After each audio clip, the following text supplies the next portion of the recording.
In a small part of the city west of Washington Square, a cold stranger entered Greenwich Village. The sound of faint coughing can be heard as the camera pans across the narrow streets. An ominous figure, Mr. Pneumonia. This sickness touched one person here and another there with his icy fingers. And soon, one of them would be marked. Inside a cozy room, filled with the faint sound of a paintbrush on canvas, Johnsy sits in bed, weakly staring out the window.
What's wrong, Johnsy? What are you counting?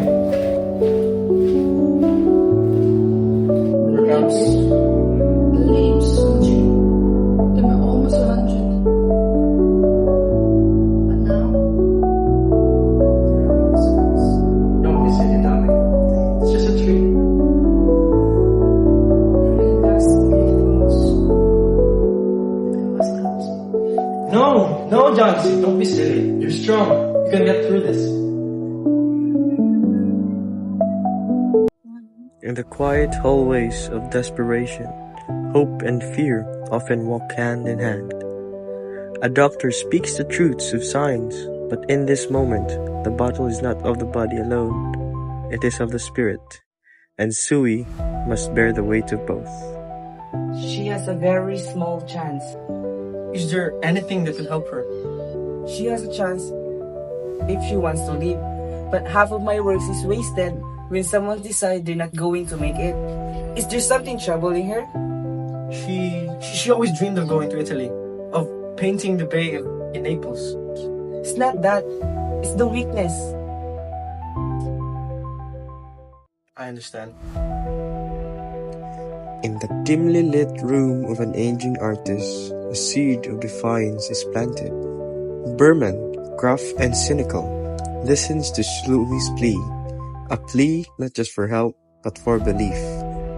Behrman! Mr. Behrman! Mr. Behrman! I need your help. Johnsy is sick. She's counting the leaves on the tree. She says when the last leaf falls, she'll die too. I need your help. Oh, what nonsense! People don't die just because a leaf falls. She's very sick, Mr. Behrman. She believes it. I don't know what to do. I won't sit and watch you paint me like some silly picture, but I'll come with you. Let's go there.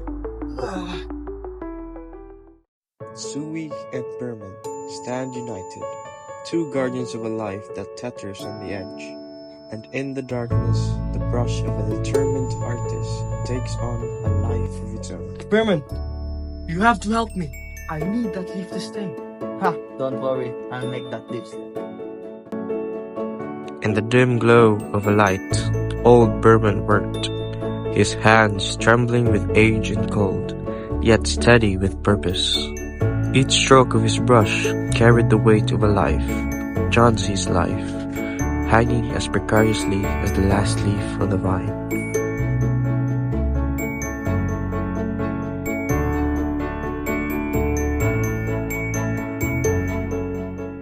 Morning breaks over Greenwich Village, bringing with it a quiet miracle. The last leaf remains, unmoving, defiant against the storm. And with it, Johnsy finds a flicker of strength, a reason to fight against the shadow that looms over her. Still there. I would not move forward. Look, dear. Still hanging strong.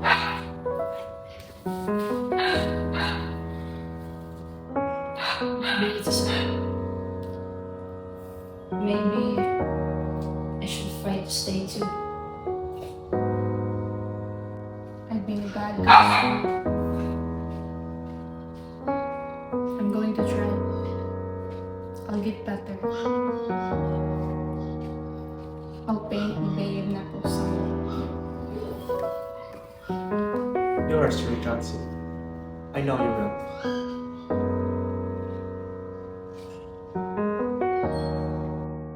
Through the night, Sui held on to hope as Johnsy faded, counting down the leaves. When morning came, Sui turned to the doctor, seeking not just answers, but the promise of a tomorrow. She said she will recover. Keep giving her care. Thank you, doctor. There's one more thing. Behrman. He passed away. Pneumonia. But he left us something strange. Every great creation has a price, and some masterpieces are born of sacrifice.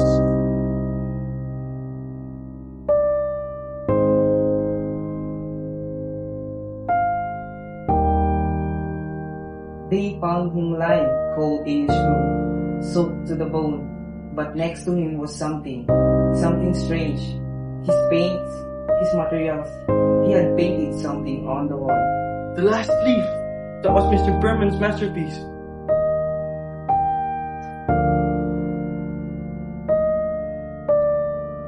Behrman was gone, his masterpiece left behind. With a heavy chest, Sui rushed to Johnsy, carrying the truth of his sacrifice and the hope it had given. Look at the window, dear. The leaf. It's still there. It's still there. Why did it fall? Because it was meant to stay. And so were you.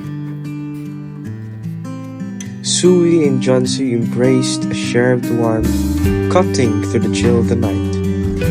As the camera pulls away, the little home stands in solemn stillness, a silent witness to sacrifice, hope, and the quiet triumph of love.